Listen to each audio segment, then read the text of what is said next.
Hello నమస్తే అండి. నేను doctor Greeshma, fertility consultant, 39 fertility centre Kukatpally. So ఈరోజు మనం ఎగ్ క్వాలిటీని ఎట్లా ఇంప్రూవ్ చేసుకోవచ్చు ఈ విషయం గురించి మాట్లాడుకుందాం. సో నార్మల్గా ఏంటి అంటే మనకి లేడీలో ఫిక్స్డ్ నెంబర్ ఆఫ్ ఎగ్స్ అనేవి ఉంటాయన్నమాట. సో మనకి యూజువల్గా 5th మంత్ బేబీకి మనం ఫీమేల్ బేబీకి తీసుకున్నట్టయితే అరౌండ్ 20 to 30 మిలియన్ ఎగ్స్ అనేవి ఉంటాయన్నమాట. సో బేబీకి ఎట్ బర్త్ వచ్చేసి ఒక 2 to 3 మిలియన్ ఎగ్స్ అనేవి ఉంటాయన్నమాట. సో ప్యూబర్టీ అరౌండ్ 13 ఇయర్స్ ఆ టైంలో మెనార్క్ వచ్చే స్టేజ్కి మనకి గర్ల్కి అరౌండ్ 2 to 3 lakh ఎగ్స్ అనేవి ఉంటాయన్నమాట. సో ఇట్లా మనం చూసినట్టయితే ఎవ్రీ స్టేజ్లో మనకి ఎగ్ నెంబర్స్ అనేవి తగ్గుతూ ఉంటాయి అన్నమాట. దాని తర్వాత మనకి ఏంటి అంటే ఎగ్ క్వాలిటీ అనేది కూడా ఏజ్ని బట్టి ఉంటుందన్నమాట. అరౌండ్ 32 ఇయర్స్ యూజువల్గా అట్లా మనకి ఆ టైంకి వచ్చేసరికి ఏంటి అంటే 35 వన్స్ క్రాస్ అయింది అంటే ర్యాపిడ్గా డిక్లైన్ అవుతుంది. యూజువల్గా మనకి అరౌండ్ 30 ఇయర్స్ నుంచి మెల్లమెల్లగా డిక్లైన్ అవ్వడం అనేది స్టార్ట్ అవుతుందన్నమాట మనకి ఎగ్ క్వాలిటీ. సో మనకి ఏజ్ అనేది ఇంపార్టెంట్ అనమాట. సో ఎగ్ క్వాలిటీ సో యూజువల్గా అందుకే మనం ఫస్ట్ ప్రెగ్నెన్సీ అనేది అరౌండ్ 30 ఇయర్స్ లోపు 32 ఇయర్స్ లోపు ప్లాన్ చేసుకోవాలి అని చెప్తామన్నమాట. సో నెక్స్ట్ మనకి ఇంకొకటి ఏంటి అంటే ఎగ్ క్వాలిటీ అనేది మనకి ఎగ్ నెంబర్ అనేది AMH ద్వారా తెలుస్తుంది అనమాట. నార్మల్గా మనకి యాంటీ ముల్లేరియన్ హార్మోన్ అనేది లేడీలో 2 to 4 ఉంటే నార్మల్ అని అంటాం అనమాట. కాకపోతే ఈ ఎగ్ క్వాలిటీ అట్లా రిజర్వ్ తక్కువ ఉన్న వాళ్ళలో AMH కూడా మనం తగ్గిపోతుంది అనమాట. కొంతమందికి <1 0 పాయింట్స్లో అట్లా కూడా చూస్తాం అనమాట. సో ఇట్లా కొన్ని రీజన్స్ వల్ల మనకి ఏజ్ ఫ్యాక్టర్ వల్ల కూడా ఎగ్ క్వాలిటీ అనేది తగ్గిపోతూ ఉంటుంది అనమాట.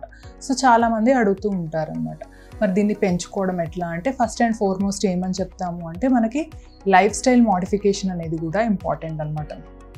అంటే యూజువల్గా మనకి సెడెంటరీ లైఫ్ స్టైల్ అనేది ఎక్కువగా ఉంది కాబట్టి అట్లా కాకుండా మనకి యాక్టివ్ లైఫ్ స్టైల్ అనేది ఇన్కార్పొరేట్ చేసుకోవడము.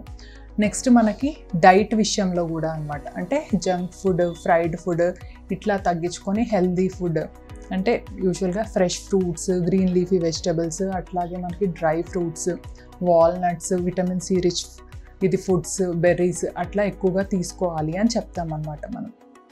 నెక్స్ట్ వచ్చేసి స్ట్రెస్ అనేది తగ్గించుకోవడం అనమాట.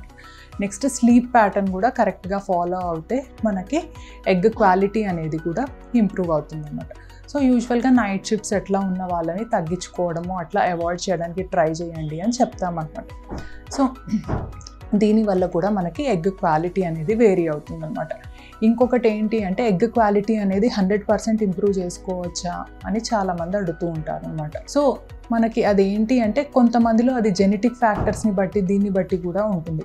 కొంతమందిలో ఇట్లా లైఫ్ స్టైల్ ఇట్లా కొన్ని డైట్ ఇట్లా వేరియేషన్స్ అనేవి చేసుకుంటే కొంచెం వరకు మనకి ఎగ్ క్వాలిటీ అనేది పెరగవచ్చు అనమాట. అంటే మనకి ఏంటి అంటే AMH అనేది ఇప్పుడు 0 పాయింట్స్లో ఉన్న వాళ్ళలో సడన్గా మనం 2కి అట్లా వెళ్ళిపోవడం అనేది ఉండదన్నమాట.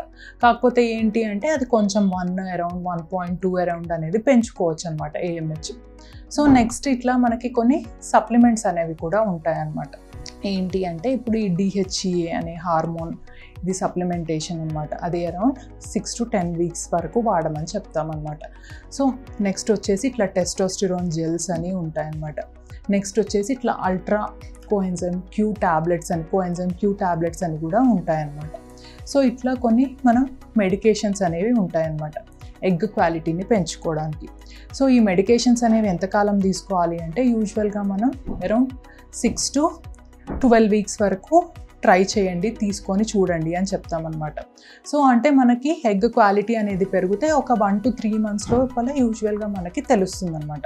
సో అంతకంటే ఎక్కువ వేసుకున్నా కానీ మెడికేషన్స్ వల్ల పెద్ద యూజ్ ఏమి ఉండదు అని చెప్తామన్నమాట. సో మనకి ఎగ్ క్వాలిటీ పెరిగితే ఆ టైం పీరియడ్ లోపల మనకి తెలిసిపోతుంది అనమాట. సో మనకి యూజువల్గా ఈ విధంగా మనం చూసుకోవచ్చు అనమాట ఎగ్ క్వాలిటీని పెంచుకోవడానికి.